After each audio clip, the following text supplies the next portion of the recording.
ایک رخ، شاعر افتخار عارف، پس پردہ آواز آفتاب احمد۔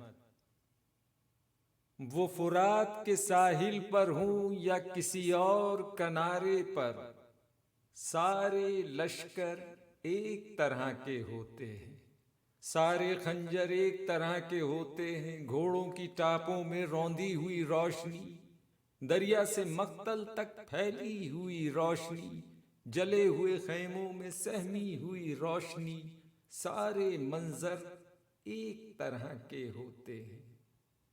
ایسے ہر منظر کے بعد ایک سناٹا چھا جاتا ہے۔ یہ سناٹا طبل و علم کی دہشت کو کھا جاتا ہے۔ سناٹا فریاد کی لے ہے، احتجاج کا لہجہ ہے۔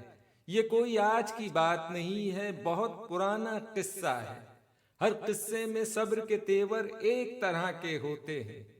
وہ فرات کے ساحل پر ہوں یا کسی اور کنارے پر، سارے لشکر ایک طرح کے ہوتے ہیں، سارے خنجر ایک طرح کے ہوتے ہیں۔